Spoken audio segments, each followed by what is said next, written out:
So taking a look at that chart and taking a look at what's top of mind for investors at the moment, with the PMIs coming out, with, of course, the weakness in the China services PMI yesterday, is there a sense that investors are starting to focus back on what it means if we have achieved, the global peak in the recovery? Indeed, we've been expecting, a peaking of growth, earnings and everything, probably starting now. And we are positioned accordingly because as we move over to the initial phase of the economic V-shaped recovery, we've got to position slightly towards more normalizing growth, whether it's earnings growth or GDP growth and so forth. And therefore, I think it's better to take a more balanced approach rather than focus too much on the cyclicals. We now move a little bit towards more balanced quality style of stocks that tend to do well in the next stage of the economic growth, which is moderation.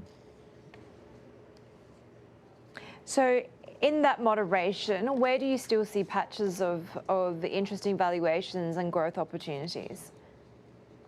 Yeah, we've been overweight, tech, in particular U.S. tech, as we talked about last time. We continue to be quite constructive on the sector, be it reopening or not.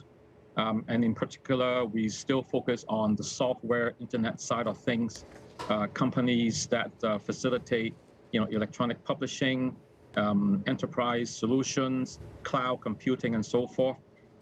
These sectors, these companies, if they exhibit quality earnings potentials in the past, tend to do well. As we quote them as like quality, tech stocks. So James, if you watch Bloomberg TV 24 hours a day, you'll see a number of people warning against investing in Chinese stocks now because of the crackdowns, because of the heavy-handed regulation, at least by other standards. Are people going to miss out on opportunities, or would you agree that you have to be very careful investing in China now? Right. I think that's a good point. I think no question the risk in investing in China has risen quite a bit because of the regulatory reset. Now, in general, our Chinese equity team has raised the equity risk premium or the discount rate on investing in China, so the hurdle becomes higher. However, having derated quite a bit in terms of the market, right, since April, we're seeing things or stock market prices stabilizing in August after the big drawdown in July. Now, is it time to go back? We don't think so, but there will be a time. The milestone would be for the government or the regulatory bodies to come up with a more credible framework in how they would go about the next stage of the regulatory reset. Because over the last few months, we see sporadic and company-specific spot checks. But I think in the next couple of months, they might come up with a more credible, more institutionalized framework so that becomes more transparent.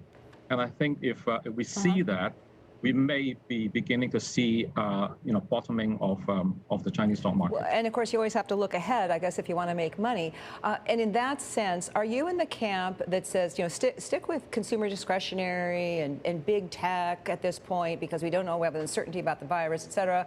Or are you in the camp that says, hey, look at real estate, financials, energy, look at reopening trades because this will peak too, this will start getting better, and then those trades could do well again? Where are you?